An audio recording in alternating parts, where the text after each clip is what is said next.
guest has enough money to give everyone in the audience tonight $1 million.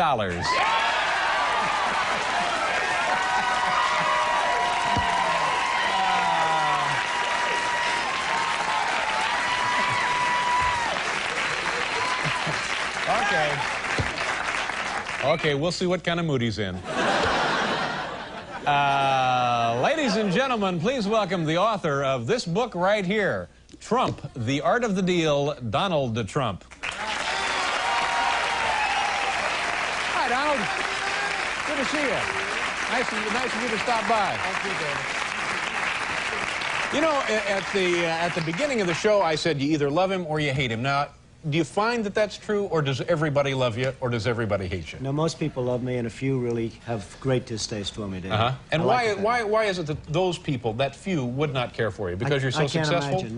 No, I don't think so. It's just I sort of speak my mind a little bit like you in that respect. Yeah. A little bit like you. A little bit like me. Not too much, hopefully. How much are you worth right now as you're sitting right here? Zero idea, David. It depends on what's happening with the world and the market. But the $1 million for each person in the audience sounds like it could be an intriguing idea. Yeah.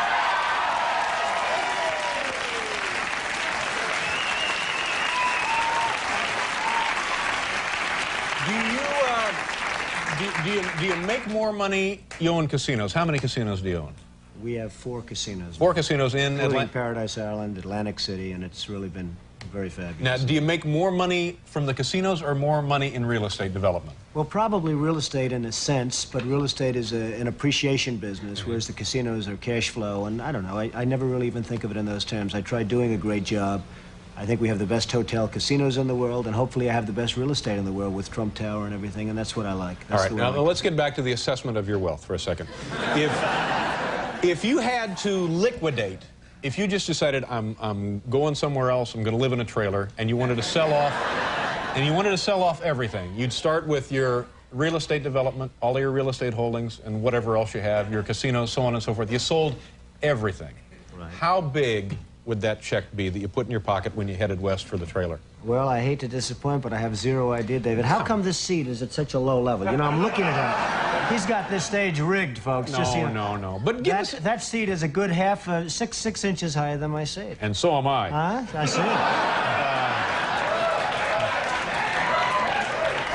But no, I'm serious. I think that I'm not going to get you off that subject. No, this is. I think this is the kind of thing that people love to fantasize about, because you were unquestionably one of the most successful men in the country, if not the world, and also one of the wealthiest. So, give us a figure that we might ponder here. You'll never get it out of me, David. You'll never get it out of me. You'll try, but you'll never get it. Let's get something like how we're going to become more successful. Let's talk about that. I read something this afternoon that said in the bank right now you have $500 million in cash. In cash. Is that a fair? Which paper did you read that in? Well, I can't divulge those sources. You have to give me the newspaper. No, just tell me, is that not true, or is that close? Am I nuts here? Well, I don't know. You have to tell me where you got that, David. This is a very unusual interview, folks. You won't put a figure, just an imaginary figure? Never would. $1 billion. You're worth $1 billion? Perhaps. Perhaps. Perhaps. Are we the low side of perhaps or the high side of?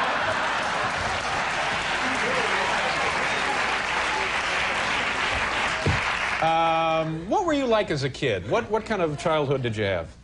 Well, I had a good childhood, wonderful parents, really good parents, and it was a good, solid childhood, I'd say. Very normal in a lot of respects, but a very, very solid childhood. Yeah. From the standpoint of family, you know. Are you a driven person? Did you jump out of bed in the morning and just... I don't think of myself as driven. I'm fortunate. I don't need lots of sleep like some people, and some people don't. I don't need that. I would say that I'm somebody that enjoys what I do, and I enjoy it so much that perhaps I do it well. But I really enjoy what I do. I don't like to think of myself as driven. I don't like to think of myself really as ambitious. I just enjoy what I do, Dave. Is what you do something you've always wanted to do? I know your father was and still is a real estate developer. My father was in the real estate business, and I've been in that and other businesses and different things. I like what I'm doing. I just enjoy what I'm doing. I love the real estate business, and I love the other businesses that I'm in. Could you have done it without your father as a support system, both emotionally and financially? Did he help you out when you were starting? The emotional was very important. I learned a lot from my father, more than anything else. I learned a lot. My father was out in sort of a tough business in Brooklyn, Queens, rent-control property and various properties, and it wasn't a great business. It was a good business, and he was a solid guy and a bright guy. And I learned a lot from my father. And I think if, in terms of support, that would be the #1 thing that I got from my father. Have you had failures, big failures?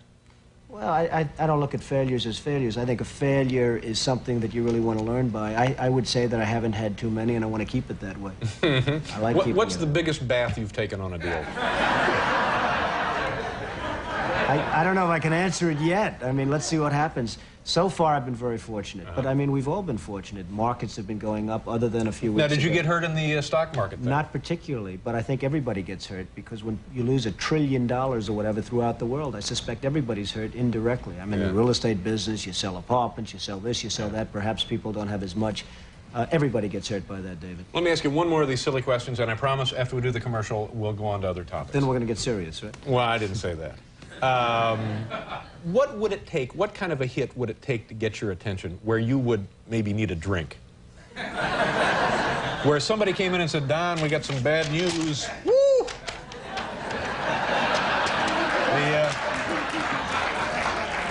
That's 7-Eleven in Akron. Well, what? Hopefully, David, I wouldn't be in a position where I'd have to take that kind of... I know that. I know. We're just pretending. I just want to tell you that. You act like you're running for something. No. We'll do a commercial. We'll let him think some of these over and try and get a straight answer.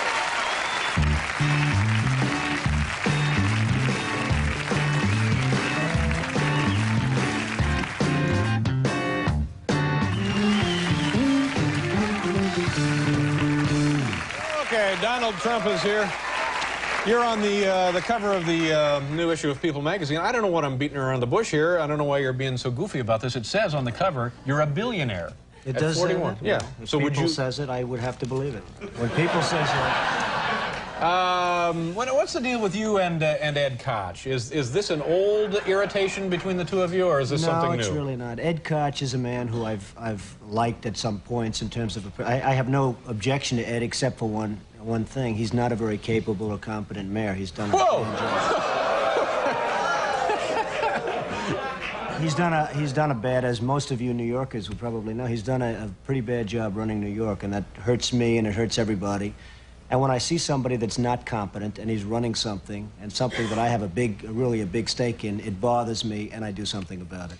Are you speaking from a position of somebody who has a lot of really, really special interest in the city? No, it's not I do have a special interest. I have a special interest in New York. New York City is a hot city. It's a great city. It's the greatest city in the world, according to many, and according you're here, and we're also here. Right. And I hate to see some of the things happening with New York that have happened under the Koch administration. So I hit him pretty hard in the book, but I hit him fairly in the book. I hit him very fairly. Yeah. Probably very hard in the book, but very fairly. Is it kind of a pointless defense to say that this city is so big that it is actually unmanageable to a certain extent, and he's doing the best he can, sort of just tending it day to day? No, I don't think so. I mean, I hope that's never a defense of anybody. I did the Woolman skating rink in 4 months for $2 million or $2.5 million.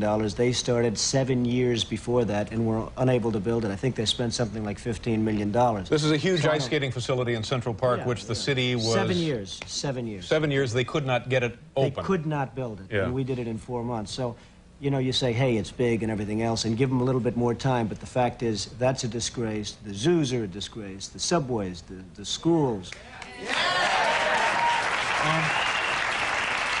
It's really, David, it's really management. It's management, it's competence, it's capability, it's just basic ability, and Ed Koch doesn't have it. Yeah, but you're speaking again from the over-the-fence in private enterprise. He's trying to run a municipal administration. It can be done. You think it could be done? Absolutely. By the right person, it could be done. Yeah.